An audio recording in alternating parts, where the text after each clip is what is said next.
I always have in my mind that January to June are going to be my most focused months, but they truly never are. It's always the end of the year where I feel like I hit my stride. So come with me as I do a mini mid-year reset to create a clean slate for myself, but also just set myself up for the next 6 months of time. Starting with step 1 of any good reset, which is resetting your space. There's something a little bit magical about going through and cleansing the space that you spend the most time in. In the last few months, I had put all of my shelving items into these little pink storage boxes, and it looks really good, but I definitely did it in a rush. I didn't really know what I was putting into all the boxes. They're not very organized. So I wanted to go through all of them one by one to declutter everything and maybe create some more space for myself. I had about 7 storage boxes to go through, and they were less organized than I remembered.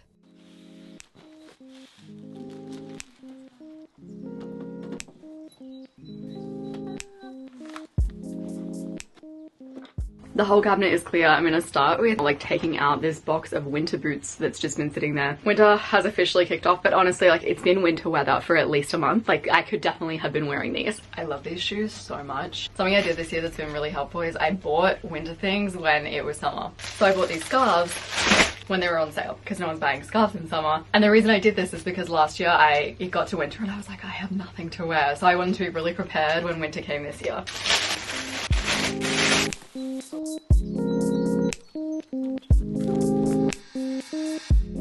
Craft stuff is organized. I also feel like craft stuff is the hardest stuff to declutter and organize because you just never know when you're gonna want it. You never know what kind of cards you're gonna be making, what kind of presents you're gonna be putting together, or what kind of costumes you might be DIYing. It is looking a lot less chaotic, which is good, but I didn't really get rid of much. Right now I have 2 of my storage boxes that are taken up by notebooks. I'm gonna try to mush these together so I get some more space, declutter a little bit. I went through all of my notebooks and I got rid of the ones that were full, the ones that were breaking apart. So here is my to-go pile. These are books that are either full or falling apart. That was so doable. I don't really know why it was the way it was before, but now I have a whole little box free. We love a little bit more storage space. I put all of the boxes back in their spaces and I was able to do a bit of a spray and wipe down so that things felt fresh, things felt clean. I've got some tech stuff that needs to be set up and the temptation to stop everything and just start that is so strong. But no, the easiest way to get yourself off track when you're decluttering or cleaning is literally just picking up projects along the way. So instead I'm setting that aside, putting it on my to-do list. So after going ahead, clearing out all of these storage boxes, I actually ended up with 3 empty storage containers. I don't know how I did that, but I did. We've got these 2. And then I also have this one up here, which makes sense because that was all my winter boots. I'll probably fill that with summer stuff that I'm not using.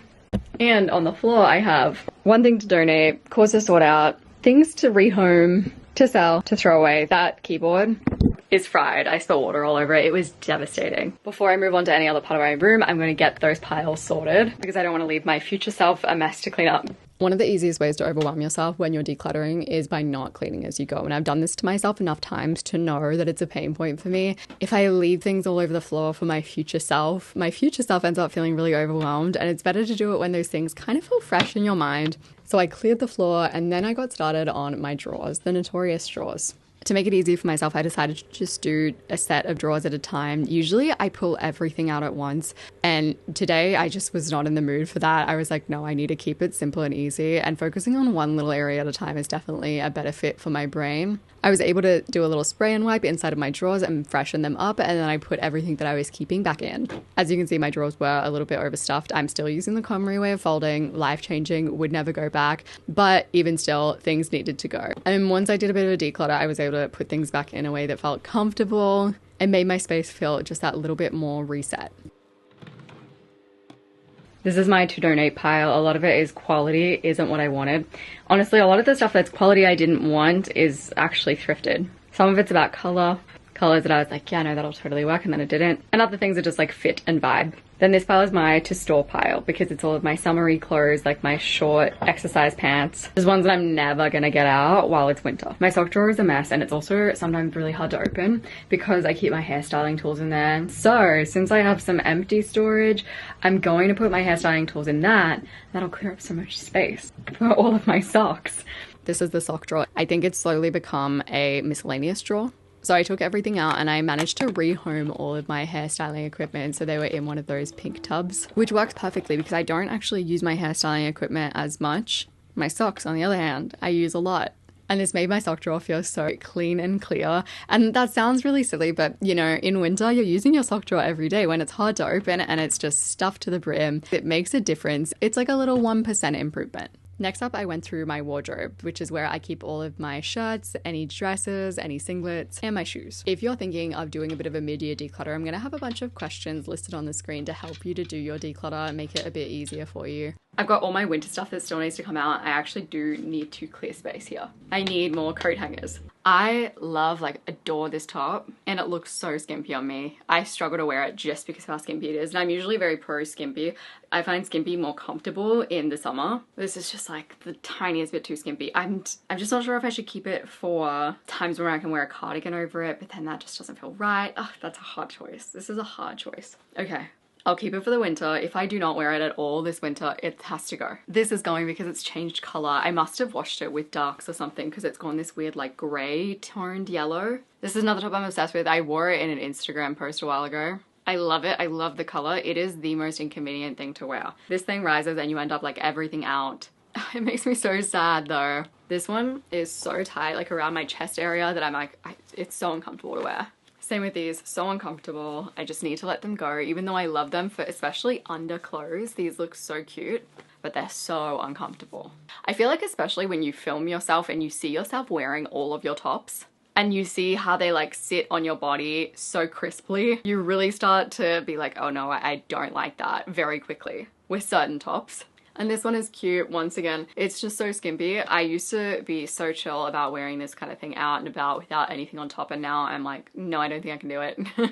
So I got like a bag to donate, and I feel like nearly all of it is fit, shape, quality, and color, which kind of like those are the reasons that you would donate clothes. And just looking at it, so much of it is thrifted. I feel like when I thrift, I am less intentional about my purchases. Any newer, more expensive things that I'm donating are simply things that I bought online, looked gorgeous, felt uncomfortable, or just weren't a good fit when they arrived. I feel like doing that has definitely created some space. I can get my winter wardrobe out here, which has been sitting in my room like this. We recently got a new bed and it has no underbed storage, which is where I used to put all of my winter clothes during the summer. So my winter clothes have just been sitting in a container in the corner of my room, just waiting for me to take them out. This is a transition that I do every single year, putting my winter clothes back into my wardrobe, and it's always kind of exciting because you have all these new outfits that you can now wear because of the weather. But also, as someone who really struggles with the cold, it's always kind of sad too.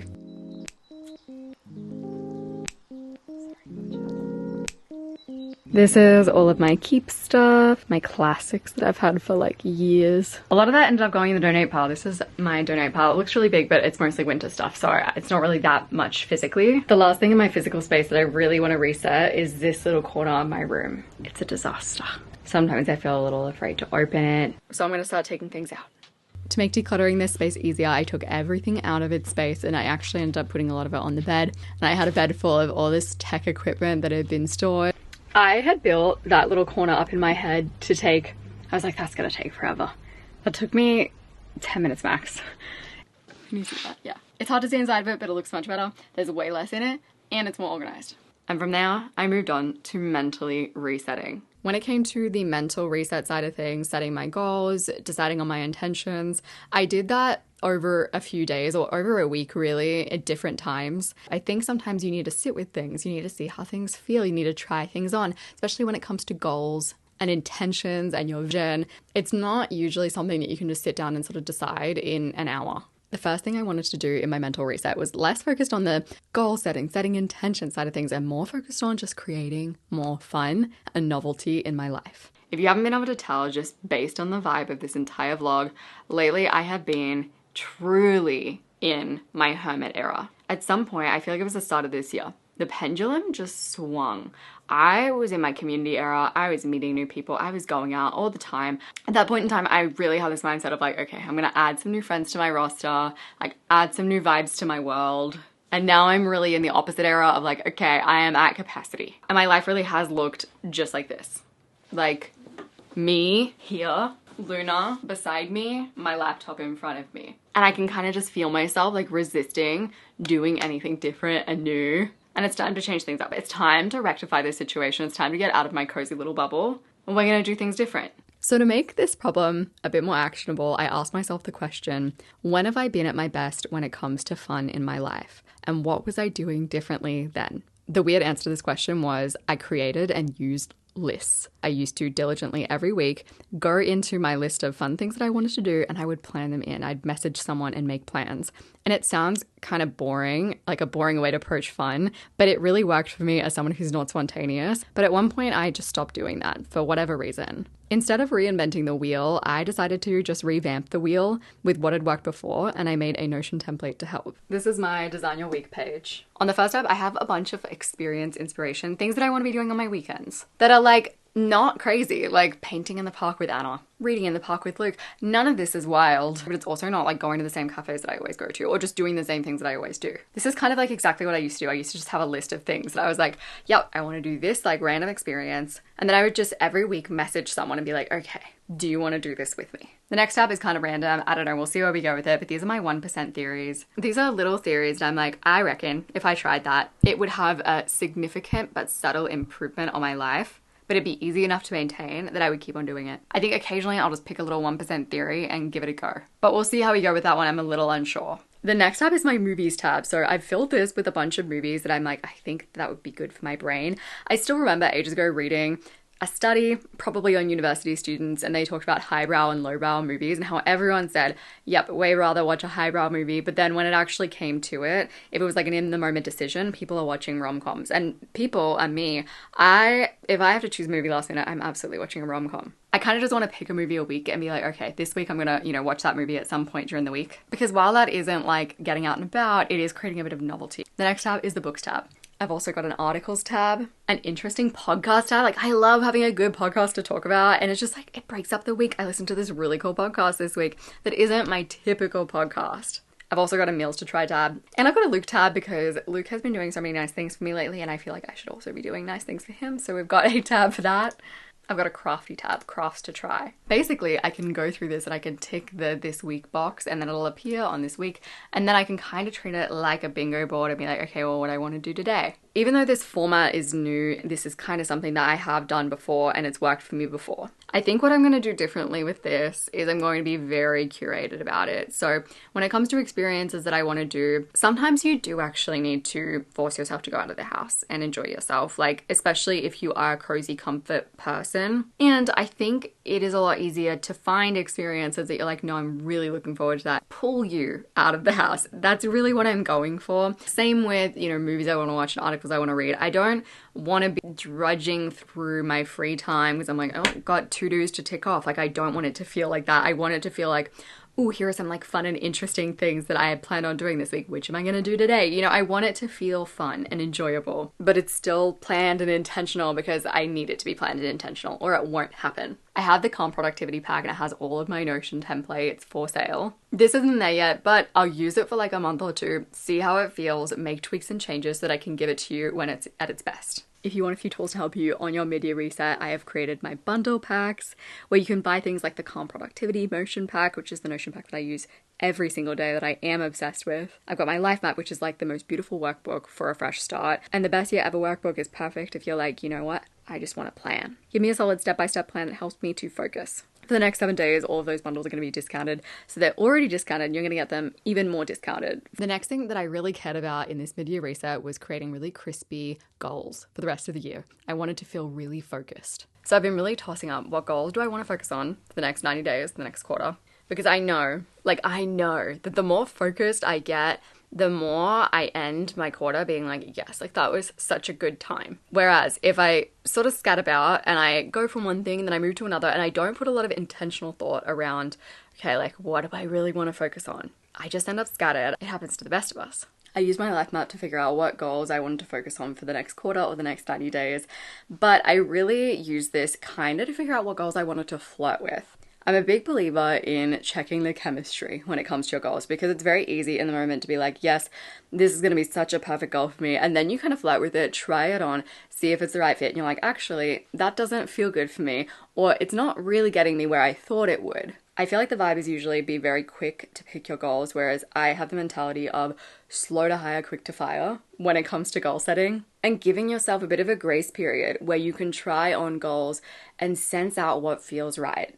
Otherwise, you end up picking goals that really aren't the right goals for you to focus on, and you don't do super well with them because they weren't the right goals in the first place. I like to keep my goals front and center in my Notion dashboard. I put them right here and I create plans for each of my goals so that I can make them even more likely to happen. The next step of my reset was creating a desktop vision board. I've been using desktop backgrounds as vision boards for years now because I feel like I use my computer so much. Why not have my vision board there? But this year I wanted to take a bit of a different approach. If you've ever seen my vision boards in the past, they usually look a lot like this. They have a lot of stuff on them. I usually make it pretty general and pretty broad, and yet a lot of the time the things on these vision boards just come to life. Not always, not all the time, but sometimes I'll just find myself doing something and I'll be like, oh man, it was on my vision board that I wanted this to happen. But I think that because you see your vision board so much, I put it as my desktop background, it seeps into your subconscious. And you really do get primed to look out for things in the world that match your vision board. But for the rest of the year, what I'm craving right now is just focus. This vision board is obviously pretty different to what I usually make because it's very focused, and that's exactly what I want.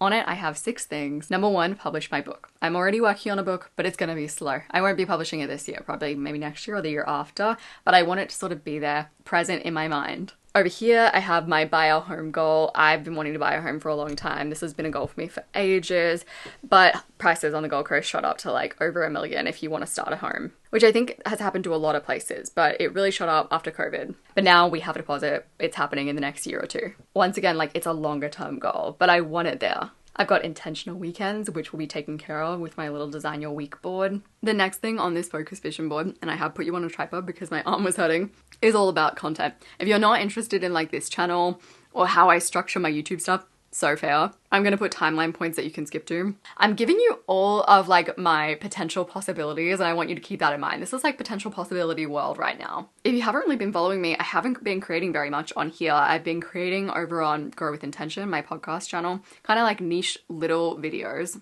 I also have the Intention app where I've been publishing content and my newsletter, occasionally my Instagram. It's been a little all over the shop though, and that's okay. We all go through those eras. And 10 times content is all about where I want to go. I think I've been trying to experiment with all of these different formats and I've been like, okay, like maybe I'll be vloggy, maybe I'll be making challenge videos, like all of this stuff. And I'm still kind of on that journey. And 10 times content is about where I'd like to go in the next 90 days to see if it feels good. And by 10 times content, I mean content that has 10 times the impact. I really would love to create content on this channel that it's like, oh man, like this feels like a little mini course. Like it feels super valuable. Because that hasn't been really the content I've been making on Michelle B so far. So I want to give it a try. Usually I try to keep things like lighter on Michelle B.